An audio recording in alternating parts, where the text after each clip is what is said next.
Би сакал сосема накусо да ве подсетам што тоа видовме во останатите 5 глави, сосема накусо по една реченица, би рекол од се. Ако се сеќавате, првата глава говорев што тоа Бог има да ни каже преку своите заповеди. Која всушност е целта на Божите заповеди? И говорев дека една и единствена е целта на Божите заповеди, а тоа е љубовта, тоа е од чисто срце која доаѓа и од нелицемерна вера. Втората глава говоревме или беше насловена дека еден е Бог. Многу е интересно да кажам во смисол на еден е Бог. Сега пред малку говоревме тука дека современиот човек или можеби поточно луѓето интелектуалните можеби современи луѓе се почесто не кажуваат децидно кој е тој еден Бог. И имаше една средба сега скоро каде што се говореше дека имаше некои поставени прашања дека има различни богови. Дека има богови кои што ги нарекуваме со различни имиња. Меѓутоа, Бог е еден. Ние видовме, јас и оваа вечер реков дека околу лажните учители се уште не сме завршиле, дека само беше еден почеток во 3 глава, така и беше насловена, и говоревме за кој е фактички против отровот за лажните учители. Меѓутоа, се почесто луѓето не кажуваат јасно и гласно кој е тој Бог. Јас малку подоцна ќе говорам, но и тогаш реков дека Богот во кој што јас верувам, тој е Господ Исус Христос. Богот кој што ни оставил упатство како да го живееме овој живот и како да се наделаме на вечниот живот, вели овдека дека е еден и единствен Бог. И тоа е Господ Исус Христос. Мојот Бог, преку Неговото откровение, ни кажува дека постои само еден Бог и Неговото име е Господ Исус Христос. Не вели дека има повеќе патишта кои што водат до Бог. Вели дека има еден пат. Патот и вистината се едни и никој не може да дојде, вели, при Отецот, освен преку Господ Исус Христос. Така да, јас секој пат се трудам, без разлика, кога ќе се постави едно вакво прашање, да бидеме јасни, да бидеме и децидни, бидејќи на крајот од краиштата, кога стојам од оваа страна, тоа и се бара од секој еден од нас. 3 глава говоревме за луѓето на книгата. Многу се радувам што ја поминавме на еден таков начин и тогаш реков што целото старешинство со начело со нашиот пастор што беше тука, реков дека луѓето обично говорат добро е некој друг гостин да говори за едно такво послание. Јас се радувам искрено бидејќи самокритично го кажавме сето она што Словото вели, какви треба да бидат карактеристиките на оние кои што ја водат црквата, какви треба говоревме јасно и отворено да бидат карактеристиките на пасторот, на старешинството, на ѓаконите, тоа што Словото има да го каже. Минатиот пат, последната или 5-та проповед, говоревме какви се нашите должности, еден спрема друг, какви се нашите должности во однос на старешинството, во однос на луѓето кои што служат во црквата, во однос на водачите во црквата, во однос на лидерите, ако сакате, во црквата, каков треба да иде нашиот однос према повозрастните, со двојна почит. Така полека, но сигурно дојдовме и до крајот на 5-та глава. И оваа вечер имаме повторно многу интересен текст, би рекол, многу богат текст. Јас мора да кажам дека прво послание на апостол Павле, за прв пат во моето скромно проповедање, го разгледав всушност ова писмо по глави, цели глави.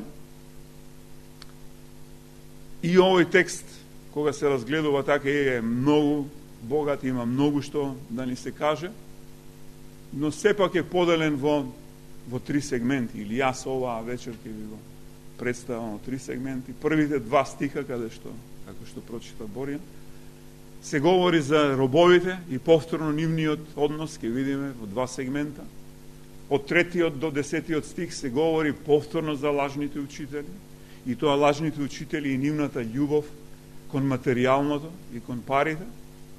И од 11 стих па до 21 стих ќе видиме апостол Павле на еден преубав начин ги дава завршните зборови до Тимотеј, ја дава таа преубава надеж и ни дава еден пример како тоа треба да го не само прославуваме Бог, него како да го живееме еден живот кој што е богоподобен, би кажа. Размислувајќи околу оваа проповед, се навратив наназад колку нештата во животот се, би рекол, не само неважни во даден момент, во даден сегмент, меѓутоа толку многу нешта, сега не ви кажувам за што размислувам, но од овој денешен аспект изгледаат многу смешни. Од аспектот тогаш кога се случувале, беа многу чудни, многу тешки. Сакам да кажам дека се навратив дека во мојот живот имаше тука периоди кога имавме најразлични рестрикции. Имаше рестрикција на гориво на колите. Па не знам кој се сеќава дека се возеше пар-непар. Еден ден возеа последниот број парен, друг ден возеше непарен број. Луѓето почнаа да си купуваат по 2 коли, или кои што имаат 2 коли ги пререгистрируваат, да имаат и пари, не пари.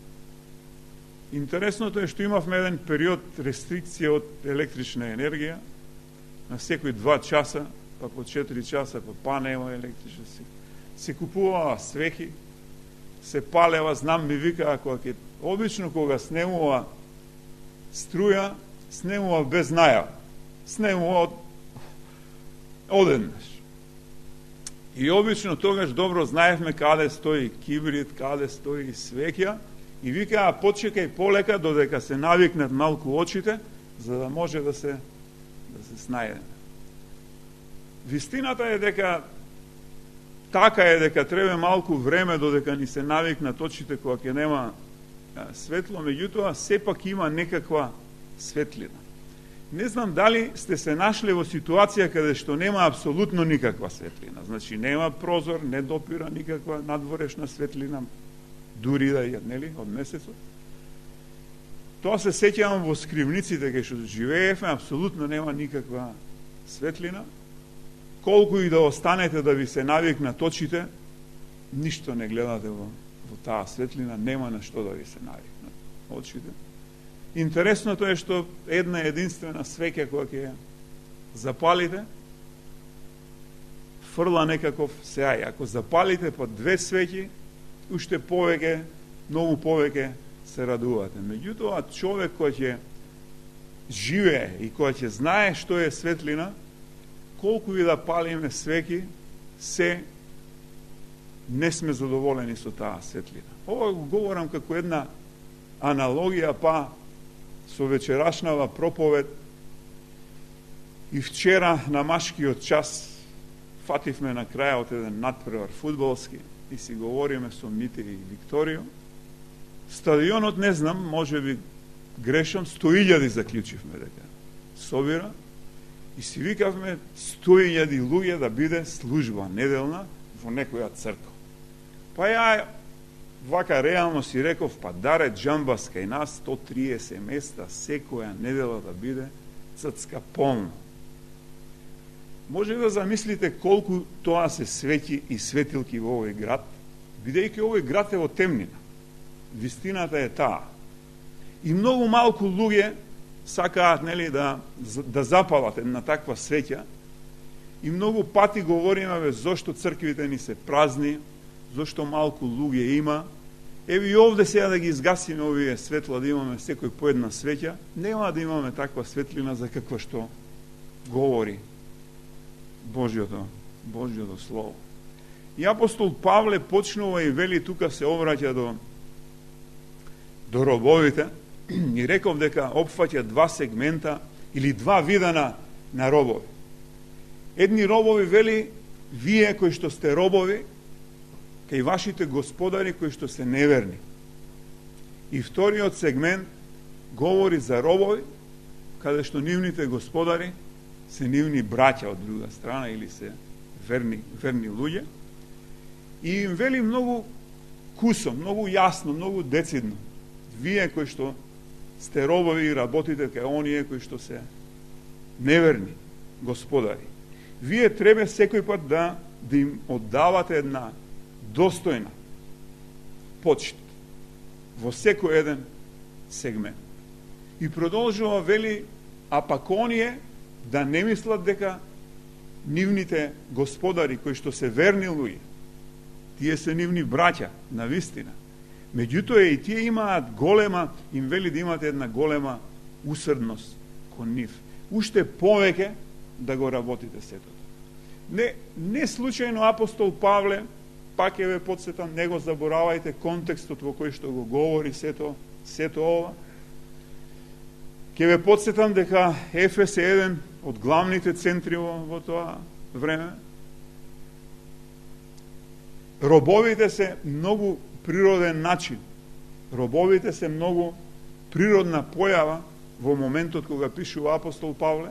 Робовите не случајно му пишува на Тимотеј, бидејќи робовите се дел од црквеното заедништво каде што, ајде да речам, пастирува Тимотеј.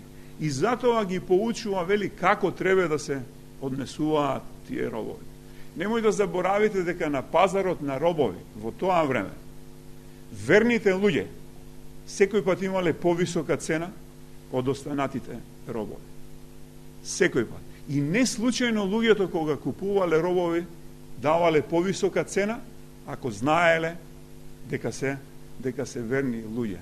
Што тоа представува за нас денеска? Јас велам многу е едноставна поентата и заклучокот. Сите ние овдека, ја ве сметам за верни луѓе. Сите ние овдека сме робови. Многу поскапо сме платени него во тоа време господарите што ги плаќале овие робови. Многу поскапо сме платени од нашиот Господар Исус Христос, на кого му припаѓаме, и како такви треба да се однесуваме. Од друга страна, сите ние овдека или сме вработени кај некој господар кој што е неверен, или сме вработени кај господари кои што се верни. И треба на еден ваков начин, да не забораваме, да се однесуваме. И зошто е сето ова што го говори апостол Павле, вели, се поразлично од она што се представувате, ќе биде само хулење на името со кое што се представуваме и се нарекуваме дека сме и ние денеска христијани. И продолжува тој 3 стих, како што реков, до 10 стих, повторно почнува да говори за лажните учители, но овој пат многу отворено, многу, пак ќе кажам експлицитно, многу точно, за нивната примка, за нивната лакомост во однос на материјалните нешта. И он го советува апостол Павле и му вели, со една негација почнува. Вака треба да поучуваш, вака треба да се однесуваш. Меѓутоа, ако во таквото твое поучување не ги нема, овдека во оваа Библија моја да говори за добрите зборови. Кои се тие добри зборови за кои што говори апостол Павле и го советува Тимотеј? Добрите зборови се добрите зборови изговорени од Исус Христос додека беше на оваа земја. Добрите зборови ги имаме и денеска преку Светото Писмо. Тоа е суштината до која што треба секој еден кој што застанал, вели овдека, и минатиот пат говоревме, оние кои што поучуваат имаат уште поголема одговорност. Ваквите луѓе кои што поучуваат, иако ја немаат, вели, благочестивоста, нашки кажано, благочестивоста е како на еден правилен начин да му ја оддадеме славата и почита на Бога. Апостол Павле вели дека сите лажни учители не можат да го разберат, не можат да ја разберат суштината на вистинското богатство. Што е всушност вистинското богатство? Они си мислат дека преку благочестивоста, они мислат дека преку, под наводници, почитувањето на Бога, они гледат како да дојдат до лесни пари. Они гледаат како да ги излажат луѓето и како да им ги земат парите. Со колку помалку работа, толку повеќе пари. Само ми се надоврзува, минатиот пат реков, овој текст за лажните учители кои што ги споменував и кај нас, кои што ги има овде. Не можете луѓето да ги лекувате, па ќе кажам, и да ги држите до последно.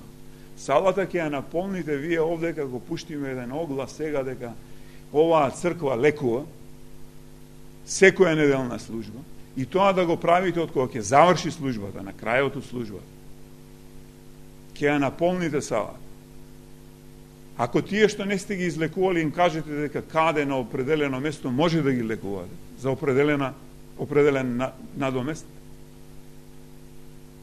Луѓе велат како може да се лажни учители, а салите се полни. Салите се полни секој пат таму, кај лажните учители, бидејќи никој не ги исправа пред греот. Никој не ги кажува нештата како што вели апостол Павле, да се држиш до здравите зборови. Здравите зборови, и продолжува, луѓето не разбираат што е суштината на духовното здравје. Луѓето не разбираат, пак ќе се навратам на лажните учители наши овдека, кои што велат како е можно да го имате Духот Свети во вас и да бидете болни, а Словото само еден сегмент, вадат од него, говори за здравје. Да, меѓутоа и овдека апостол Павле и Христос говори за духовното здравје.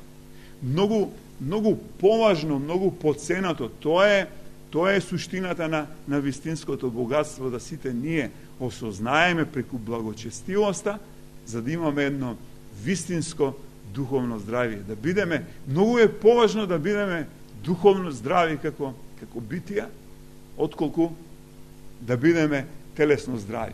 Ние немаме никакво ветување во Библијата за некакво телесно здравје.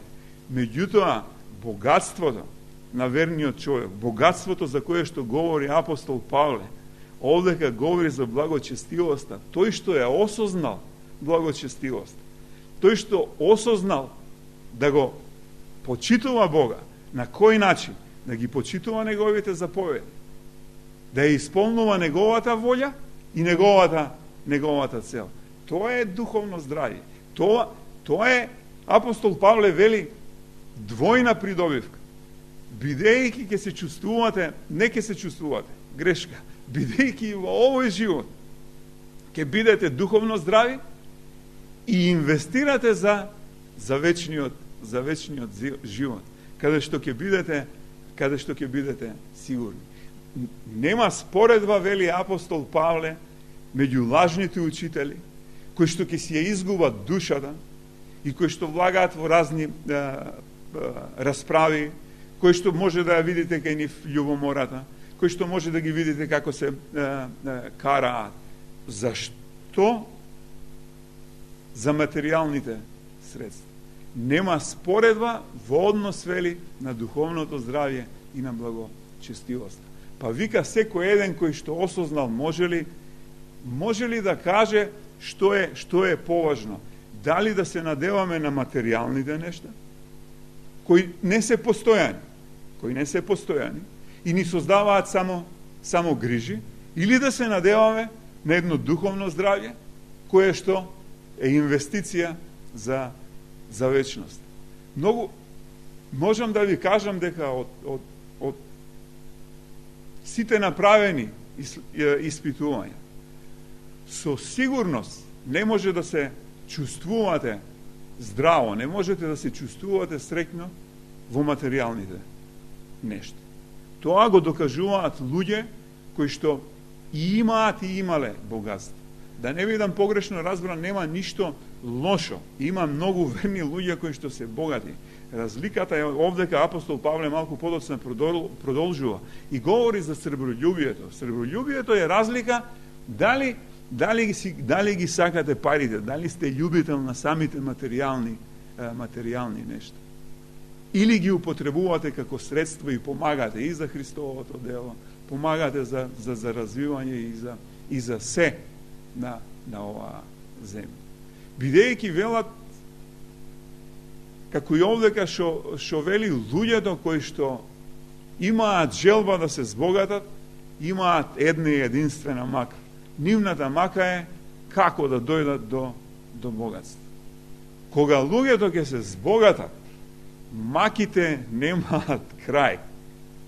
Прво имаат мака како да го сочуваат богатството што го имаат. Во секој еден говори дека тогаш ќе ви се јават многу роднини, многу пријатели. Имате мака како да го инвестирате тоа богатство.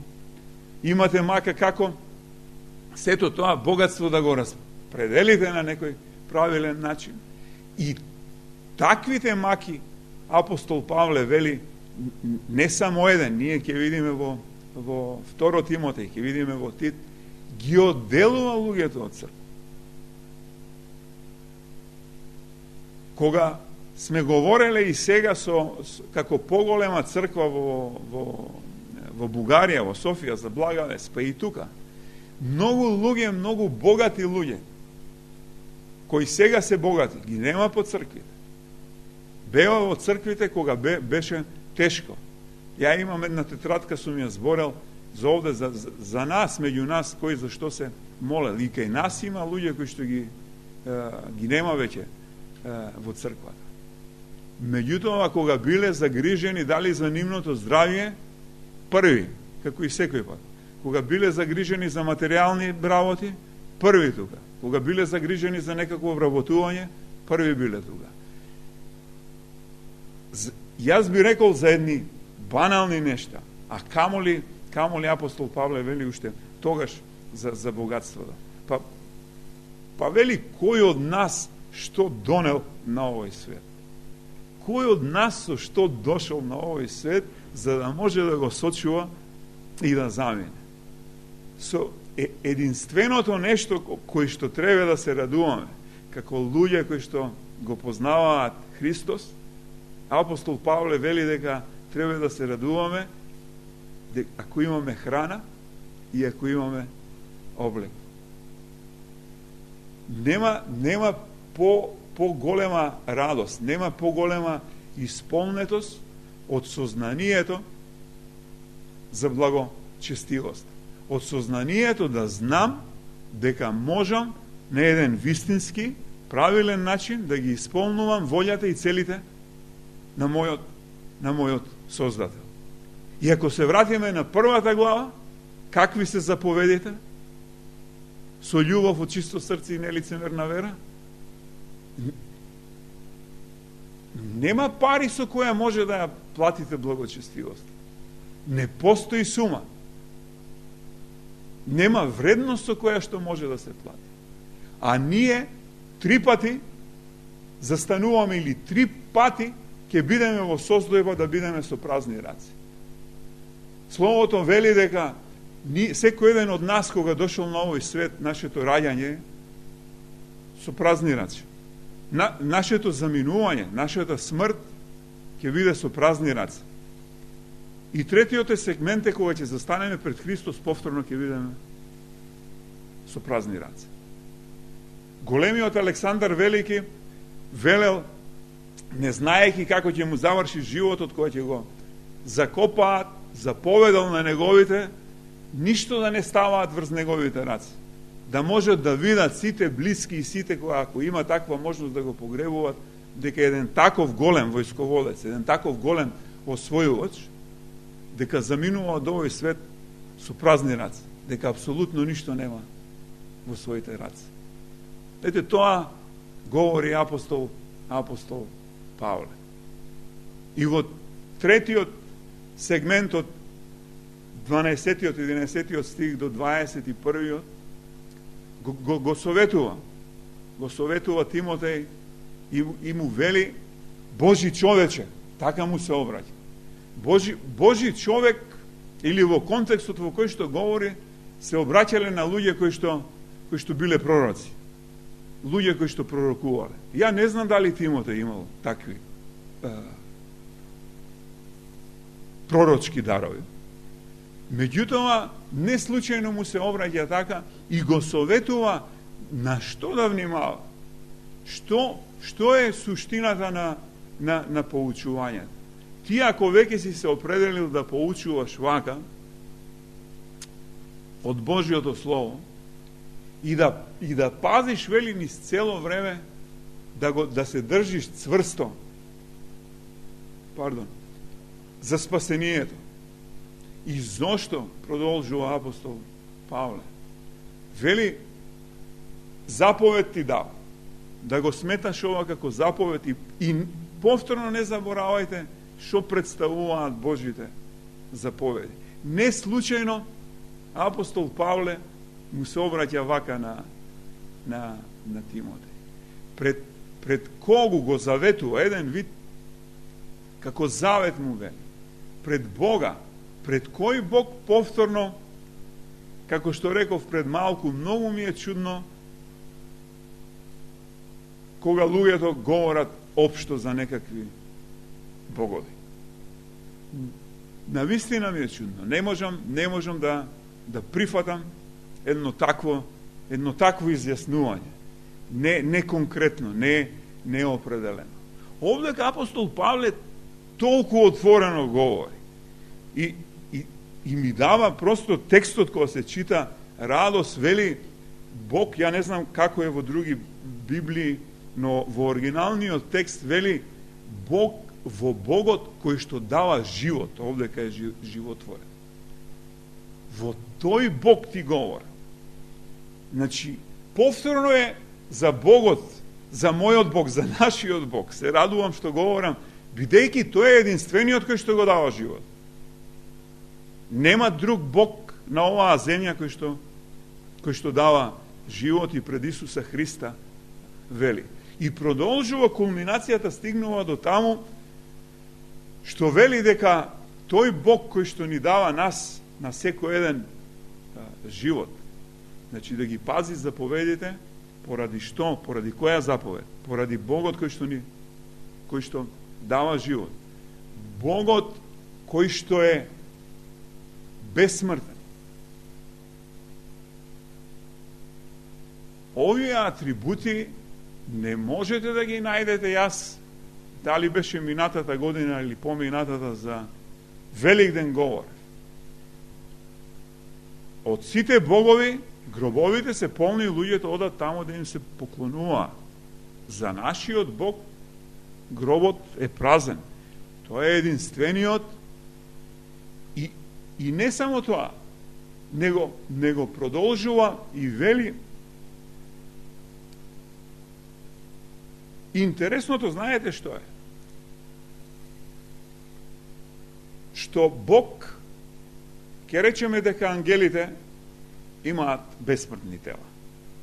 Меѓутоа, разликата помеѓу Бог и ангелите е, бидејќи на ангелите им се дадени безсмртни тела. Бог по неговата суштина е безсмртен. Бог е изворот на живот. Има многу голема разлика. Ние еден ден ќе имаме безсмртни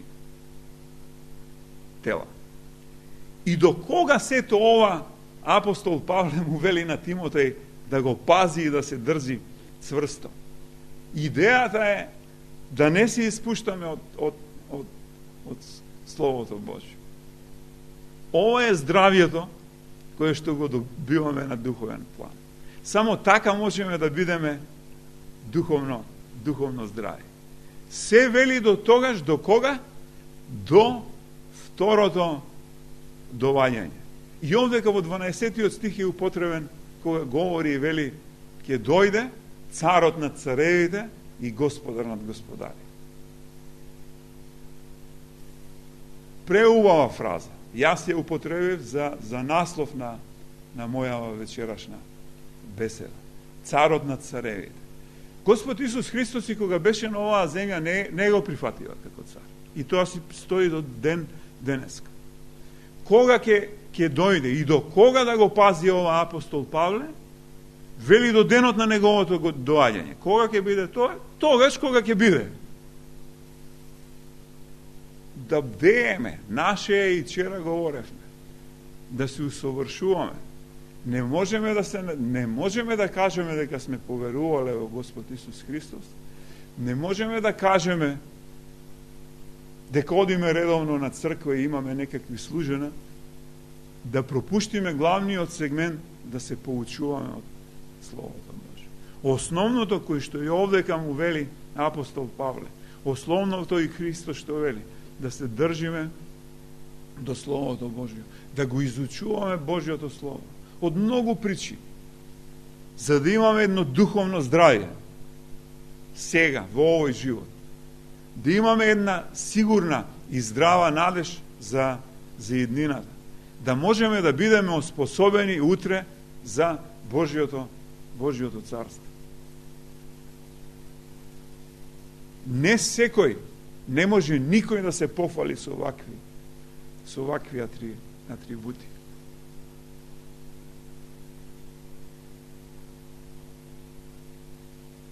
Апостол Павле продолжува на крајот и повторно се обраќа до богатите луѓе и им вели дека суштината на животот не е богатството.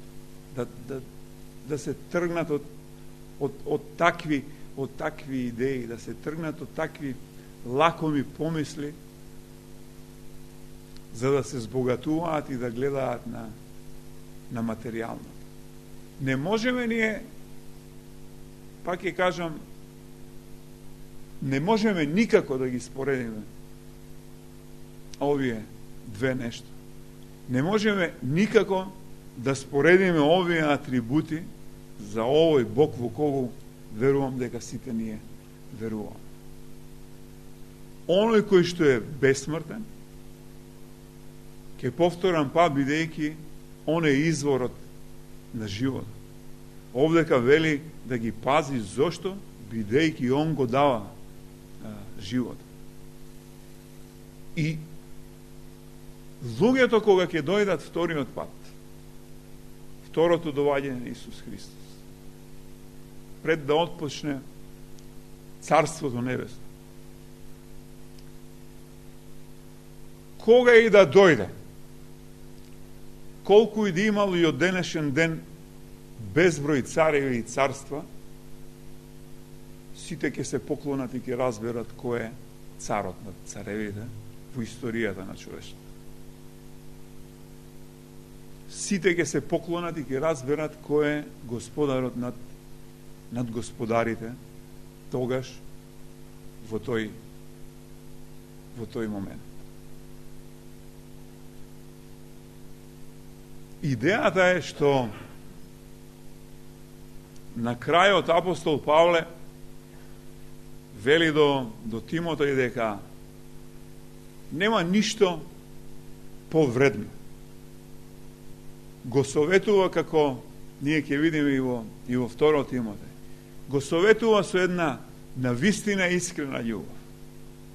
Го советува како еден вистински родител, сето она кое што вика сме го преживеале, сето она кое што нему му е познато. Јас вчера говоревме на машкото, нема како без, ако не го изучуваме Словото, нема како да раснеме идејата, беше нема како да дојдеме во таа зрела состојба за која што и овдека говори апостол Павле до Тимоте. Идејата е дека не можеме да поверуваме во Господ Исус Христос и да кажеме дека сме ја завршиле работа. Апостол Павле овдека е веќе пред крајот на својот живот, и ако видите со каков жар го пишува ова писмо, и ако видите со каква љубов длабока го советува Тимотеј да обстои до последниот момент. Него му вели нивното верување дека Христос ќе дојде скоро. Ние ќе видиме понатака гностиците што прават натре во црквите дека завршило воскресението. Но понатака тоа. И идејата е дека внатре во самите цркви и да се држиме до тој контекст и да очекувале Христос да дојде во секој момент. Меѓутоа, жарот кон осознавање и учење на Словото и на многу места во 3, 6, 9, 11, 12 стих се говори за благочестивост. Ние, ќе завршам со тоа, ние имаме една основна, затоа реков,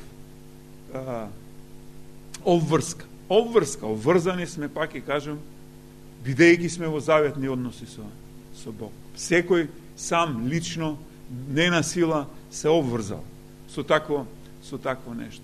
Не можеме да не го изучуваме Словото за да влеземе во таа една состојба на зрење, за да почнеме да даваме плодови. Не можеме, ако не дојдеме во таква една состојба, да се одбраниме од лажните учители. Целиот овој контекст апостол Павле го говори и до Тит, повторно ќе кажам, ќе видиме понатака во другите посланија. Меѓутоа, единствено само ако го познаваме Божјото Слово. Единствено само преку благочестивоста, нема како да знаеме на еден правилен начин да го почитуваме Бог. Не можете вие да ги знаете Божјите цели и да ги исполнувате, и да исполнувате Божјата волја, ако не го учите Божјото Слово. И на крајот става печат, со тоа завршувам. Познат си е апостол Павле на крајот, како што вели за благодатта и за... Не можеме да обстоиме во Словото, не можеме да обстоиме во еден растеж без благодат. Апостол Павле многу добро го знае тоа и тоа е еден негов личен печат на сите негови писма. На крајот тоа вели да биде со тебе. Бидејќи само така можеме да обстоиме и можеме да раснеме во еден правилен, би рекол, начин на почитување на нашиот Бог и на исполнување на неговата волја и на неговите цели.